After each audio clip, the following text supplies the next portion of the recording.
और एक निवेदन आप सबसे करूंगा, जिसके घर में क्लेश ज्यादा मचता हो, बहुत ज्यादा क्लेश मच रहा हो, बहुत ज्यादा झगड़े होते हो, बहुत ज्यादा, तो महाराज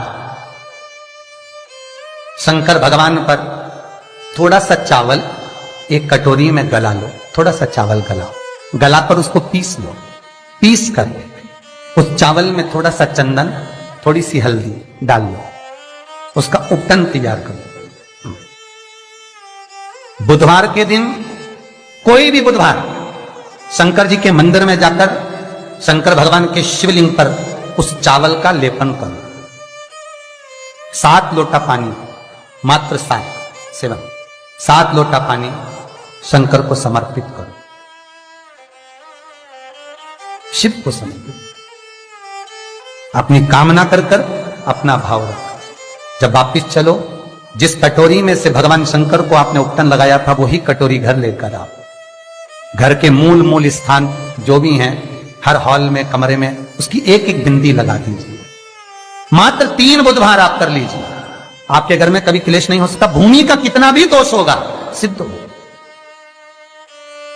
जिस घर में रुपया आ रहा है, जा रहा है, 1 रुपए कमा रहे हो, 100 रुपए खर्च हो रहा है, घर में पैसा नहीं दिख रहा, व्यापार तो अच्छा कर रहे हो, घर में 4-4 लोग कमा रहे हैं, सब कोई मिलकर कमा रहा है, तो भी पैसा नहीं दिख रहा, तो भी धन नहीं दिख रहा, रुपया नहीं दिख रहा। महाराज,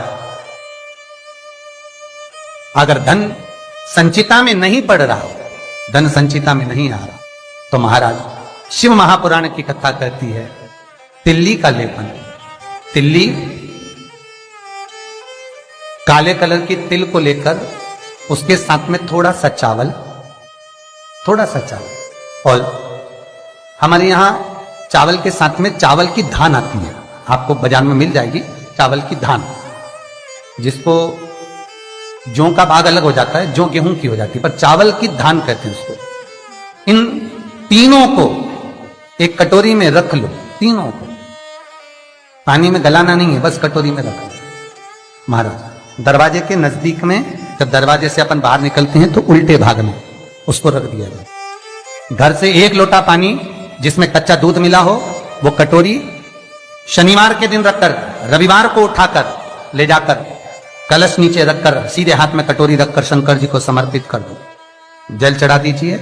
बाबा भोलेनाथ के जो चरण पादुका है, उस पादुका में वही तिल्ली, वही चावल का भात, वही जौ, जो आप चावल का धान बोलेंगे, धान, उसको लेकर दोनों भाग पर समर्पित कर दो। आते समय वो दोनों भाग पर चढ़ी हुई तीनों चीजें उठाकर लेकर आ जाइए। दुकान में, व्यापार में, व्यवसाय वाली जगह पर उसको रख दीजिए। कभी जिंदगी में संपदा कम नहीं होगी, संपदा बढ़ेगी। 3 रविवार आपको करना है सुख की प्राप्ति के लिए, ये भूमि के दोष को मिटाने के लिए। आपको कथा में पहले भी कहा था, बार, नक्षत्र, समय, घड़ी, पल, दिन, ये जितने भी बनाए हैं मेरे महादेव ने बनाए, मेरे शंकर ने निर्मित किए। एक एक पल, एक एक घड़ी, एक एक क्षण शिव बनाता। 4 महीने चतुर्मास के भगवान विष्णु देव सोनी एकादशी पर जब सोने जाते हैं, तो भगवान शंकर को बुलाकर कहते हैं, ये 4 महीने जितना दान, पुण्य, सत्कर्म, संकीर्तन, भजन, कीर्तन जो होगा शंकर, ये मैं नहीं करा सकता, तुम करा सकते। इसलिए चतुर्मास की शुरुआत ही श्रावण से, इसलिए चतुर्मास की शुरुआत ही श्रावण से। शंकर कहते हैं, पहले जल में चढ़वाता हूं, पहले मैं भजन करवाता हूं, स्मरण करवाता हूं, कीर्तन करवाता हूं, जितना भजन, दान, पुण्य, स्मरण, नाम, कीर्तन जो होगा चतुर्मास के अंतर्गत, वो सब देवभाग को प्राप्त होगा। पितरों को, पूर्वजों को आहूत हो। दान करो, पुण्य करो, सत्कर्म करो, चाहे गौ माता को दो, चाहे बहन बेटी को दो, चाहे किसी भिक्षुक को कुछ दो।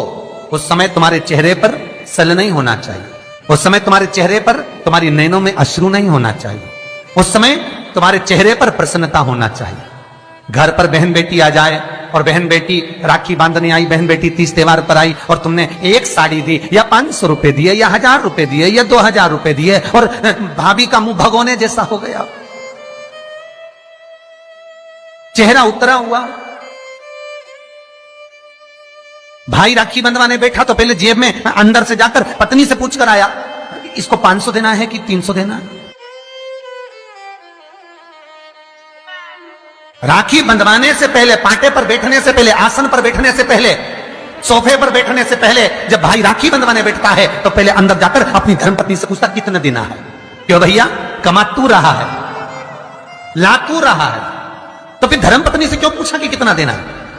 पत्नी को यह कहना था आज मेरा मन है, बहन साल भर से नहीं आई, कुछ तो लॉकडाउन में 4 महीने से फोन तक पे बात ही बात होती रही, आई नहीं, 1 साल हो गया, मेरा मन कर रहा है आज मेरी बहन को मैं 2000 रुपए दे दूं, साड़ी के भी हो जाएंगे, चूड़ी के भी हो जाएंगे और देना हो जाएगा, आज मेरा मन कर रहा है। तुम्हें बोलना चाहिए, तुम्हें बताना चाहिए।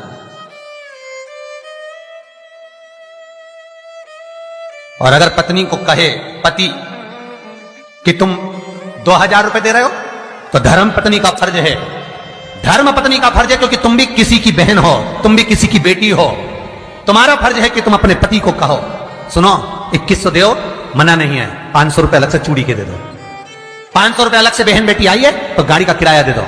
ये जब धर्म पत्नी अपने पति को कहेगी, पति के चेहरे पर प्रसन्नता होगी। मुझे उम्मीद है आज आप अपनी ननंद को दे रहे हो तो आप जब अपने मायके जाओगे तो आपकी भी भाभी इतना ही सम्मान देगी। क्यों? एक उंगली जब हम किसी पर उठाते हैं तो ये 3 उंगलियां हमारी ओर जाती है। हम एक के लिए अगर व्यवस्था करते हैं तो कहीं ना कहीं आपकी व्यवस्था भी पूर्णता में हो पाती है। आपकी व्यवस्था, आपका भाव, आपका आनंद, आप किसी के लिए अगर समर्पित हो रहे हो, आप किसी के लिए समर्पण कर रहे हो, आप किसी के लिए अग्रण्य हो रहे हो तो वहां से पूर्णता का अग्रण्य का भाव तुमको भी प्राप्त होगा।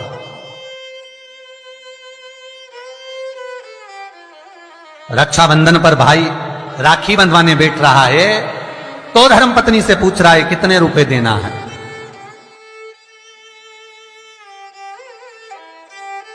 प्राण छूटने के बाद भगवान विष्णु लक्ष्मी से पूछे बता इसको नरक भेजू कि स्वर्ग?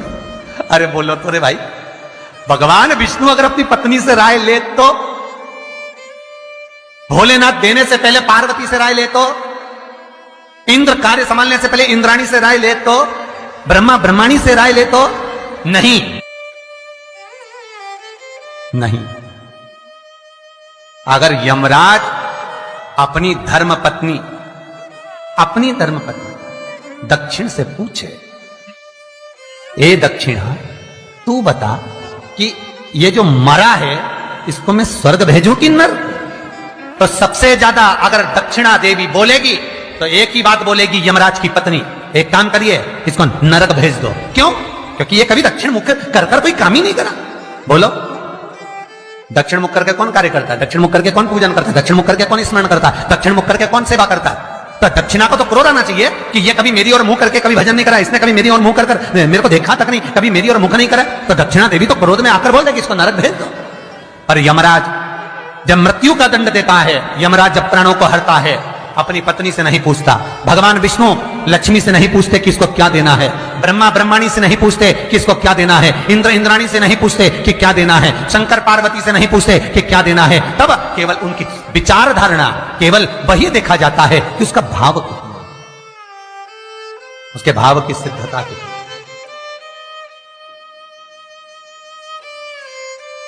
पर आज का जमाना है, बहन जैसे ही आई राखी बांधने, भैया चलो बैठो पाटे पे, अंदर अभी आया, अंदर गया, कितने देना है?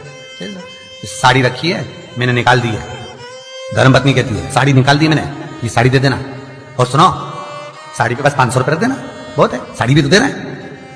और ये तूने जो अपनी ननद के साथ करा, अब तू अपने मायके जा और तेरी भाभी तेरे साथ करे तो तुझे कैसा लगेगा? 3 को देने से कभी नहीं घटता, शिव महापुराण की कथा कहती है। पहला बहन बेटी को देने से, दूसरा गौ माता को देने से, तीसरा संत ब्राह्मण को देने से कभी नहीं घटता महाराज। बढ़ेगा, घटेगा नहीं। बहन बेटी को देने से कभी घटता नहीं है। तुमने जो दिया उसका 4 गुना अगले साल तक तुम्हें प्राप्त हो जाएगा। गौ माता को 1 रोटी दी है, गौ माता के निमित्त से 1 रुपया निकाला है, गौ माता के निमित्त से 1 रुपया भी अगर तुमने दान करा है, पुण्य करा है, उसके निमित्त का अगले वर्ष तक यही तारीख लिख कर रखना, कितना पुण्य प्राप्त होता है, कितना फल प्राप्त होता है, कितनी लक्ष्मी प्राप्त होती है। देने से घटता नहीं है। तीसरा, संत ब्राह्मण को देने से कभी घटता नहीं है। आपने जो दिया उसका 1000 गुना आपको प्राप्त हो जाता है, 1000 गुना। श्री शिवाय नमस्तुभ्यं। श्री सब्सक्राइब करें शिवाय नमस्तुभ्यं दबाएं ताकि आप श्री कहीं हमारे शिवाय वीडियो से नमस्तुभ्यं